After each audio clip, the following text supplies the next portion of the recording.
In the name of Allah, the most gracious, the most merciful, my Lord, expand me my breast is my task for me.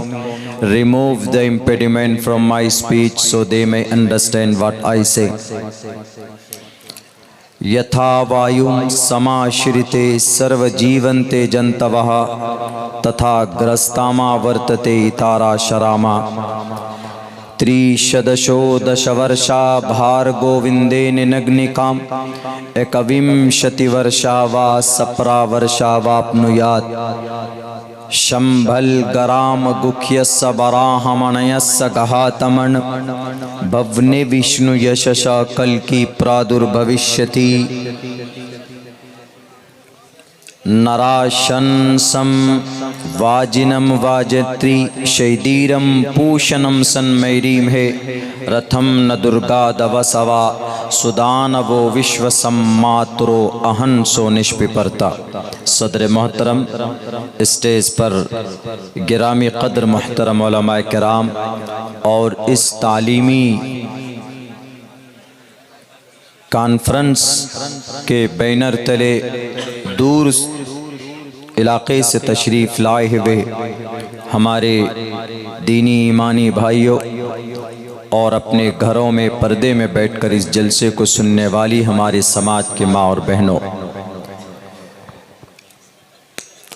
तालीम की निस्बत पर एक मकतब और एक बहुत पुराने इदारे की निस्बत पर यह जलसा मुनाकिद किया गया है और बहुत महीना पहले, तकरीबन 3 या 4 महीना पहले इस जलसे की तारीख तय की गई थी और फिर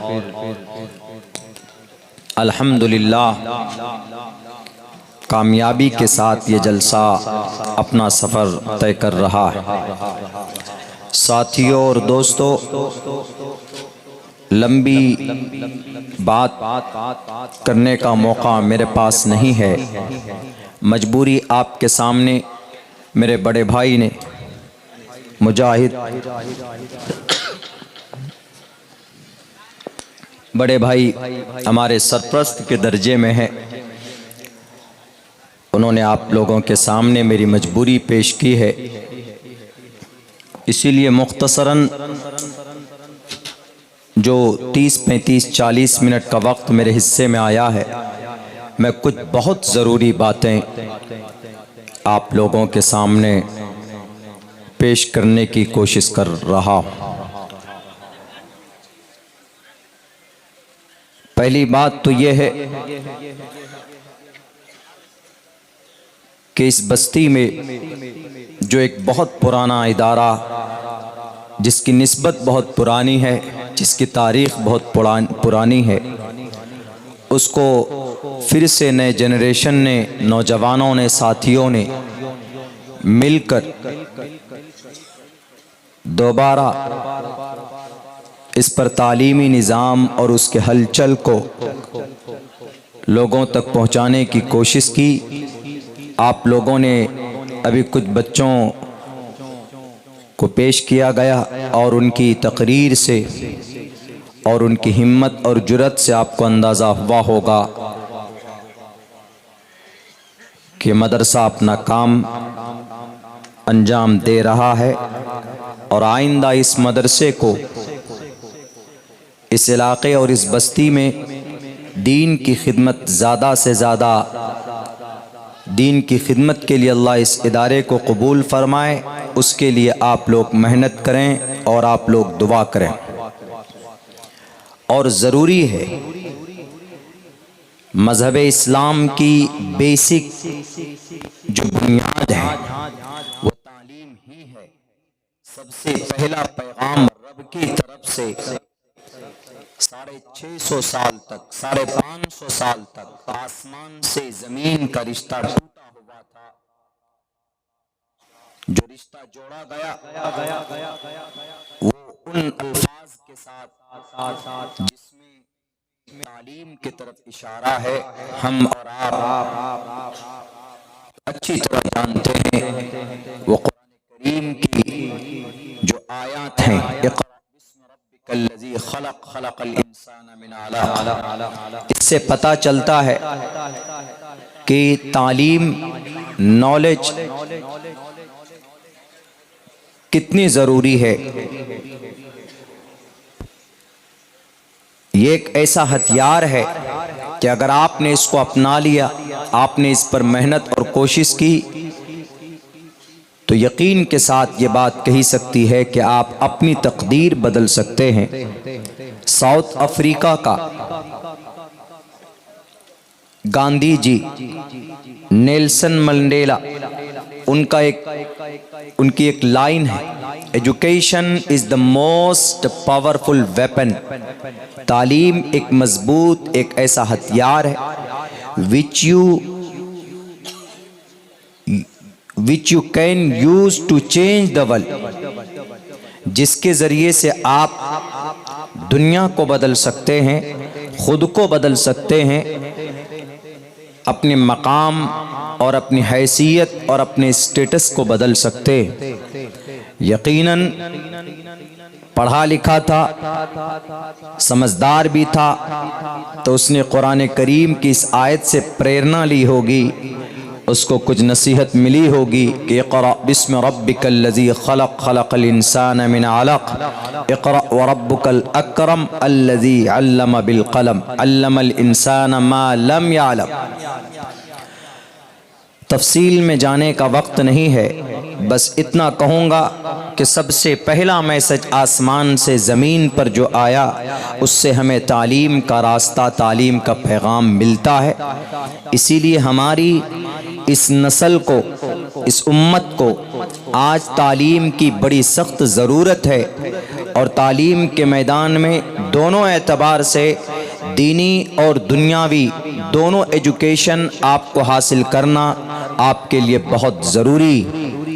मेरे भाइयों, और आप हर आदमी अगर अपने घर में अपने बच्चों के लिए, अपनी फैमिली के लिए अगर मेहनत और कोशिश करेगा तो इंशाअल्लाह सोसाइटी भी तरक्की करेगी, हमारी बस्ती भी तरक्की करेगी।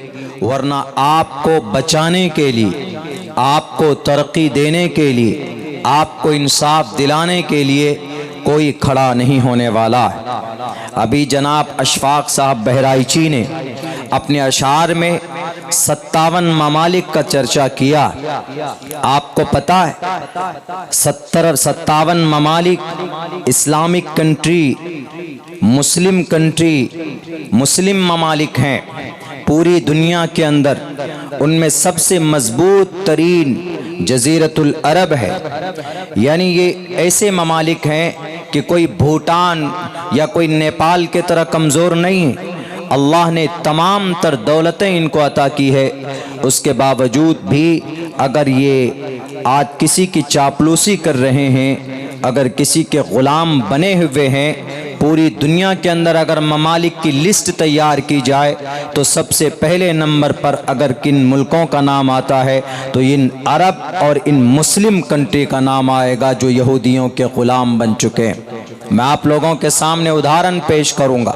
इसीलिए इनके रगों में, इनकी हड्डियों में वो ताकत नहीं है, इनके नसों में जो बहने वाला खून है उसमें वो गर्मी नहीं रही कि सामने जालिम को जालिम कह सकें या उनके खिलाफ आवाज़ बुलंद कर सकें। ईमानी एतबार से ये इतने खोखले हो चुके हैं, निस्बत के एतबार से कुरान और सुन्नत से इनका रिश्ता इतना कमज़ोर हो चुका है कि ये बैतुल्लाह शरीफ पर, मस्जिद हराम की छत पर, काबतुल्लाह के छत पर आज नीम बरहाना सिंगर को माइक हाथ में थमाकर, बिकनी और पैंट पहनाकर उनसे गाना गवाते, उनका स्ट्रक्चर और उनका 3D ढांचा बनाकर और उनकी वीडियो बनाकर पूरी दुनिया के अंदर सोशल मीडिया में डालते।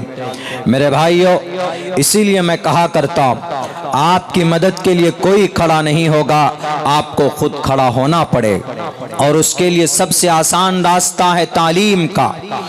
जब कुफ्र और जुल्म के बीच में नबी पाक अलैहिस्सलाम को खड़ा किया गया, कोई नहीं था, दुनिया की सारी बुराइयां मौजूद थी, लेकिन अल्लाह तबारक व ताला ने कहा कि पढ़ो अपने रब के नाम से, इक़रा बिस्मि रब्बिकल्लज़ी खलक़, जिसने तुम्हें पैदा किया, तमाम इंसान को पैदा किया। तो इससे पता चलता है कि आपकी तकदीर बदल सकती, आपका निज़ाम बदल सकता। आप इस दुनिया के अंदर वअंतुमुल आलौन है, लेकिन यह है कि आप अपने वक़ार को खो चुके हो। मुसलमानों का रिश्ता कुरान से टूट चुका, मुसलमानों का रिश्ता अमली एतबार से कमज़ोर हो चुका। 2-3 उदाहरण आपके सामने पेश करना चाहता हूँ, आपको बात समझ में आ जाएगी। अभी उत्तर प्रदेश में 23,500 मदरसे हैं।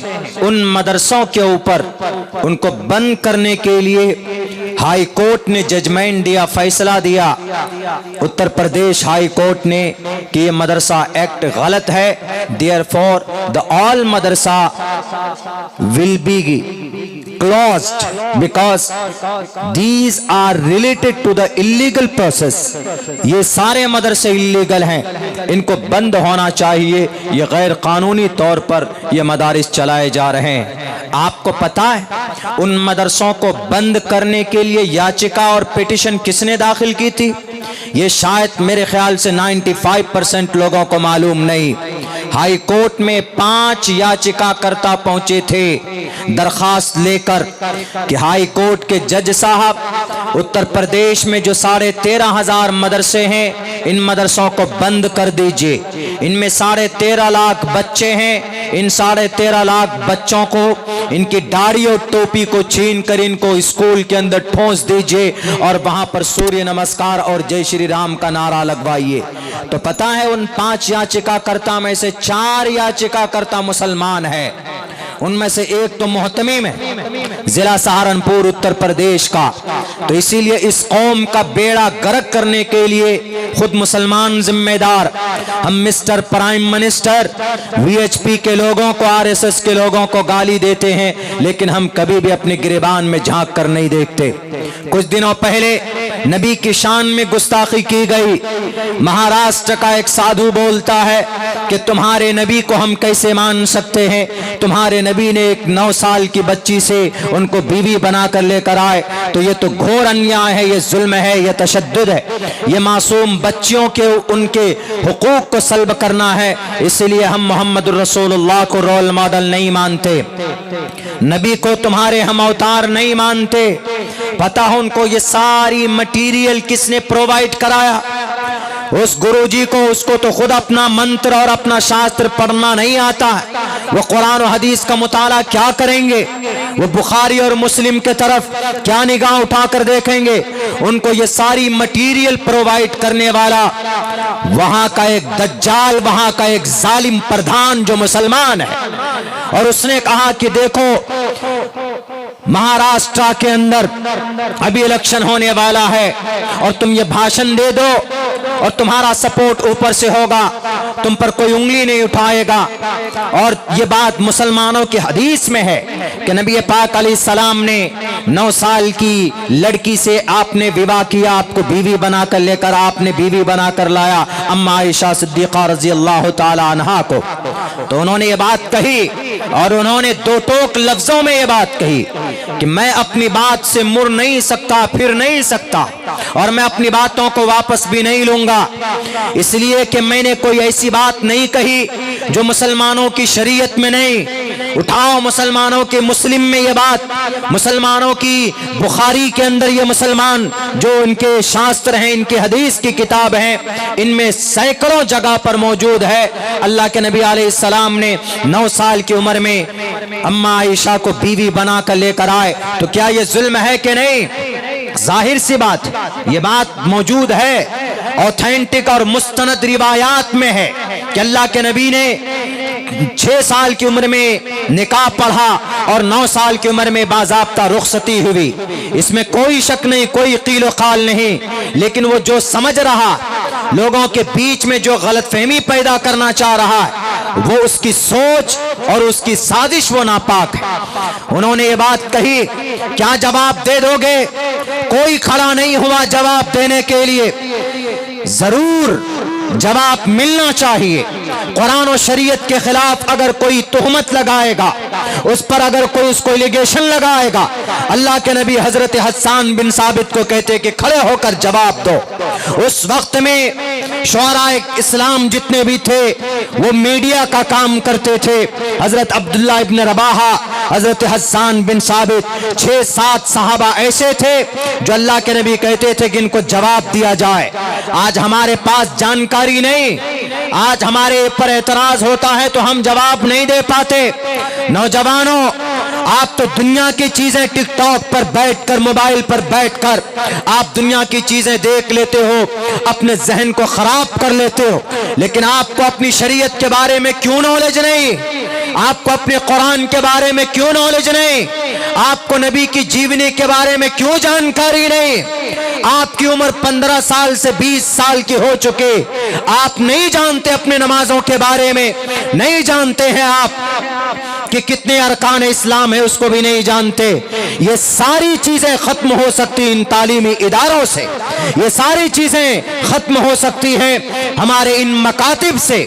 लेकिन आज मकातिब और मदारिस को ये सिर्फ मौलानाओं का हमने जिम्मेदारी समझ लिया है कि हमारे मौलाना चलाएंगे, वही चंदा करेंगे और वही हमारे बच्चों का हाफिज कुरान बनाएंगे, नबी की सीरत समझाएंगे। तो आपकी ये गलत सोच है। कुछ दिनों के अंदर ये मदारिस तबाह बर्बाद कर दिए जाएंगे, कुछ सालों के अंदर हमारे मकातिब पर ताले लगाए जाएंगे। मेरे भाइयों, मेरे नौजवानों, मेरे ईमान वाले साथियों, ये वक्त है अपने आप को तैयार करने का। और वो तैयारी क्या है? वो तैयारी तालीम है, एजुकेशन है। अगर नॉलेज और जानकारी होती तो अब्दुल्ला सालिम को सीमांचल बिहार से नहीं जाना पड़ता, बाज़ाब्ता प्रोग्राम होता, उनको कहा जाता है कि आओ तुम मुकाबले के लिए मैदान में। मुझे नहीं मालूम था पहले इसके ताल्लुक से कि वैदात में और दुनिया के ऑथेंटिक किताब में भी नबी की सीरत को इस तरह जिक्र किया गया। हमें खबर पहुंची कि मौलाना वो तो बिल्कुल डट कर खड़ा है, वो कह रहा है कि आपके नबी ने ऐसी बात कही, जरा बताइए। हमने कहा कि हम क्या बताएंगे, मुझसे बड़े उलमाए किराम मौजूद हैं, वो हमसे ज्यादा आसानी से कुरान और हदीस को उनको समझा सकते। उन्होंने कहा कि कुरान और हदीस, ही डजंट बिलीव इन हदीस एंड कुरान एंड सुन्नत and method of the profit. वो न कुरान को मानता है, न सुन्नत को मानता, न हदीस को मानता, इसीलिए उनको ये बताने की जरूरत नहीं है। आपका फील्ड संस्कृत का है, आप जरा इनकी ग्रंथ जो ये मानते, जिस पर इनको बिलीव है, जो इनको अपने शास्त्र मानते, उनके किताब में देखिए। तो हमने जब छानना शुरू किया, हमने जब तहकीक शुरू की, तो मेरे भाइयों मुझे मिले वो चीजें, उनके सवाल का जवाब वहां पर मिला। संस्कृत में कहा गया वही पैगाम, वही मैसेज जो नबी पाक अलैहिस्सलाम की जीवन में, वो उनकी शास्त्र के अंदर मौजूद। और वो शास्त्र कम से कम पूरे भारतीय हिंदुस्तान के हर सनातन धर्मी के घर के अंदर मौजूद है। और वो किताब, वो पुस्तक, वो इनके शास्त्र, वो महाभारत है। महाभारत के अंदर लिखा हुआ त्रिशदशो दश वर्षा भार गोविंदेन नग्निकाम एकविंशति वर्षा व सप्रा वर्षा वापनुयात। इसका मतलब क्या है? इसका मतलब है त्रिशदशो, 30 बरस का आदमी 10 वर्षा, 10 वर्ष की लड़की से विवाह कर सकता। नीचे के लाइन में है एकविंशति वर्षा व सप्रा वर्षा वापनुयात, 21 बरस का जवान 7 बरस की लड़की से विवाह कर सकता है।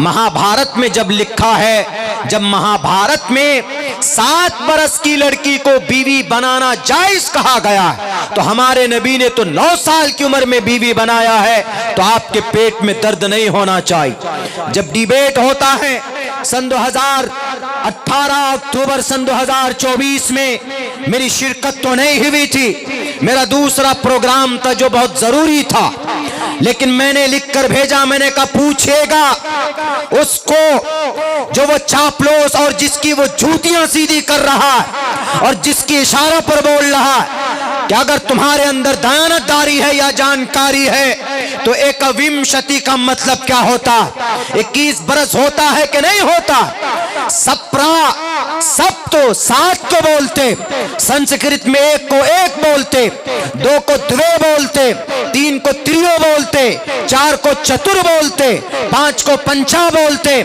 छह को षट बोलते, सात को सप्त बोलते, सप्त। इसी से सप्रावर्षा वाप्नुयात् यथा वायुम समाश्रिते सर्वजीवन्ते जंतवा तथा ग्रस्तामा वर्तते ताराशरामा। मैंने ये मंत्र भी लिख करके दिया। मेरे भाइयों, नहीं पहुंचा। उन्होंने कहा कि आप शास्त्र के जो जो मंत्र लेकर आना चाहते हैं आप पहले हमें लिखकर भेजिए। उसका आज तक उसने जवाब नहीं दिया है। क्यों? इसलिए कि शास्त्र सामने लाकर खड़ा किया गया। अगर शास्त्र की रोशनी में हमारे हिंदू भाइयों आप अपने ईश्वर परमात्मा की पूजा करो तो कहीं पर दंगा नहीं होगा, कहीं पर फसादात नहीं होंगे। सिर्फ नेताओं के भाषण पर आओगे तो कई बस्तियां जलेंगी दंगे की वजह से, और कई मासूमों के सीनों को गोलियों से छलनी किया जाएगा। यही संभल का मामला है। एक लफ्ज के अंदर समझने में गलतफहमी हुई जिसकी बुनियाद पर 5 नौजवानों के सीनों को छलनी किया गया। मंत्र में कहा गया शंभल गराम गुख्य सबराहमन सघातमन भवन विष्णु यशसा कल की प्रादुर्भविष्यति के शंभल नामी जगह में अंतिम अवतार आएंगे और फिर वो बुराई का खात्मा करेंगे। ये हिंदुओं भाइयों का एक कॉन्सेप्ट है, यह अकीदा कि अंतिम जमाने में, ये कलयुग का जमाना है जो 5,500 साल से चल रहा, ये 4.5 लाख साल का जमाना। उनका अकीदा है कि इस अंतिम जमाने में जो अवतार आएंगे उस अवतार के आने की जगह शंभल ग्राम है, और वो शंभल ग्राम पूरे भारत के अंदर एक ही जगह है, वो मुरादाबाद वाला संभल है। वो समझ लिए कि ये यही संभल है और यहां पर अवतार लेंगे, अंतिम अवतार। यहां तो कोई मंदिर आलीशान है नहीं, और जो प्रे की जगह, इबादत की जगह है वो तो आलीशान मस्जिद शाही जामे मस्जिद है। तो इस मस्जिद में कैसे अवतार लेंगे? इसीलिए लो फौरन इसके ऊपर कोई याचिका दाखिल करो और फिर उस पर सर्वे निकालो। कुछ दिनों के बाद ऐसा रिजल्ट निकलेगा जैसे राम मंदिर बाबरी मस्जिद का निकला, और फिर इस मस्जिद का निकलेगा, यहां पर मंदिर बनेगा। यहां अंतिम जमाने में अंतिम महर्षि अवतार लेंगे। झगड़ा कहां से शुरू हुआ? संभल से। इस मंत्र में जो संभल है वो शाह से है, शाह से। शंभल ले विष्णु यशसो, और उसका मतलब है अमन की जगह। और जो मुरादाबाद वाला संभल है ये सीन से छोटी सीन से संभल। There is quite different between both words. जमीन और आसमान का फर्क है दोनों वर्ड में, लेकिन वही है जिहालत की वजह से। नहीं पढ़ेंगे तो लफ्ज का मतलब कुछ और होगा, समझ कुछ और लेंगे। जैसे वहां पर अम्मा आयशा के बारे में समझा गया कि 3 दश वर्षा भार गोविंदेन नग्निकाम 21 वर्षा वा सप्रा वर्षा वाप्नुयात्। मेरे नौजवानों, मेरे मुसलमानों, मेरे हिंदुस्तान के हिंदू भाइयों, आपसे भी मैं यही गुजारिश करता हूं कि आप लोग अगर नेताओं के बात में आइएगा, तालीम का रास्ता नहीं अपनाइएगा, अपने बच्चों को शास्त्र नहीं पढ़ाइएगा, हमारे कुरान और हदीस के बारे में डीपली नॉलेज दीजिए, तो आपकी इंशाअल्लाह गलतफहमी दूर होगी। मेरे भाइयों, तो तालीम से बड़ा मामला जो उलझा हुआ है वो सुलझ सकता है बड़ी आसानी के। तो ये संभल ग्राम से मुराद ये मक्का है। Doctor M A. श्रीवास्तव, अब्दुल्ला सालिम के तशरीह मत सुनिए। Doctor M A. श्रीवास्तव ने कहा कि शंभल ग्राम गुख्य समराहमनय सगहा तमन भवने विष्णु यशसा कल के प्रादुर्भविष्यति, अंतिम अवतार के बारे में है। अस्मल्ला मिल्ले मित्रा वरुणा दिव्यानी दत्ता इल्लल्ले वरुणो पितरस्तेजस कामय होतार मिंदरो महासुरिंदरो अल्लो जयस्ते श्रेष्ठम पन्नम ब्रह्मानम अल्लो रसूल महामद रकाबरस अल्लो अल्लामा। अंतिम अवतार के बारे में है। अहमिद्दी पृष्ठुति मेगा मर्तस जगरम्बम सूर्य इवाजानी, अंतिम अवतार के बारे में है। आज्ञान हेतु किरत मोहम्मदान दकारम नाशम विदायम हितदोदेते, अंतिम अवतार के बारे में है। चतुर्भिर भ्रातृ बिरदेव करिष्यामि कलिक्ष्यम, अंतिम अवतार के बारे में है। सैकड़ों मंत्र है जो अंतिम अवतार के बारे में है। कोई शक नहीं है कि अंतिम अवतार आएगा, लेकिन वह अंतिम अवतार होगा कौन? आने वाला है या आ गया? तो हम और आपसे ज्यादा पढ़ा लिखा डॉक्टर एम ए श्रीवास्तव कहता है कि अंतिम अवतार आएगा नहीं बल्कि अंतिम अवतार आ चुका है। और इस मंत्र में जिसकी पेशीन गोई की गई है उस जाते ये पूरा मंत्र अगर किसी शख्सियत पर फिट आता है तो जनाब मोहम्मद रसूलुल्लाह सल्लल्लाहु अलैहि वसल्लम। कैसे? शंबल गराम मतलब अमन की जगह, बाप का नाम विष्णु यश मतलब अब्दुल्ला, माँ का कोक आम सोमती मतलब आमिना, कबीला कौन सा? कबीले कुरैश, खानदान कौन सा? बनी हाशिम। नौजवानों नहीं मालूम होगा पुष्पा 2 ने कितना बिजनेस किया तो बता दोगे आप, किसका रिकॉर्ड तोड़ा ये तो बता दोगे आप, लेकिन आपको नहीं मालूम कि अल्लाह के नबी के दादा का नाम क्या है। अल्लाह के नबी का दादा का नाम अब्दुल मुत्तलिब, ओरिजिनल नाम यही है? ये नहीं है ओरिजिनल नाम। ओरिजिनल नाम आपके जिम्मे आपके हवाले छोड़ता हूं। ये जितने भी सोशल मीडिया में बिजी रहते हैं हमारे नौजवानों, अल्लाह के नबी जनाब मोहम्मद रसूलुल्लाह के दादा का नाम ढूंढ कर लाना। कल ये जिम्मेदारी आपको दी जा रही है कि असल नाम क्या है। अब्दुल मुत्तलिब तो नहीं है, असल नाम नहीं है। उलमा जानते हैं ये मुस्तस्ना है। आप में वो नौजवान जो उसी दिन से पुष्पा 2 दे देखकर बहुत खुश हो रहे हैं कि साला झुका ही नहीं। हमने यही आर्टिकल पढ़ा है आज, यही बोला कि इसी आर्टिकल इसी डायलॉग से इस फिल्म ने सबका रिकॉर्ड तोड़ दिया। ये तो पता है आपको।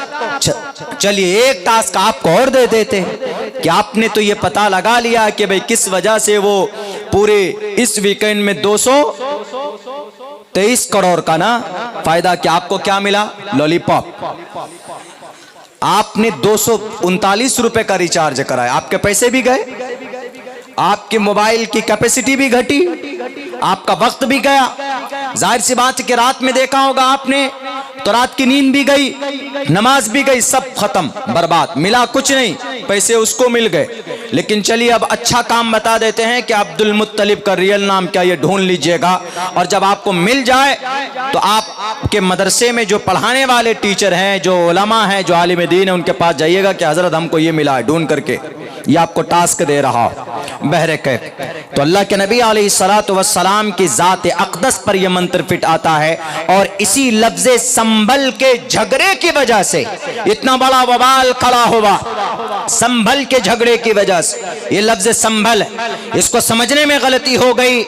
ये असल में शंभल है। शंभले विष्णु यशो शंभल गराम गुख्य सबराहमन सगहा तमन। ऊंचे खानदान में अमन की जगह में बाप का नाम अब्दुल्ला के जरिए से माँ सोमती आमिना के कोख से पैदा होंगे। जरा बताओ आज तक तारीख इंसानी में, इंसानियत की तारीख में आज तक अगर ये मंत्र किसी जात अक़दस पर फिट आता है तो जनाब मोहम्मद रसूलुल्लाह सल्लल्लाहु अलैहि वसल्लम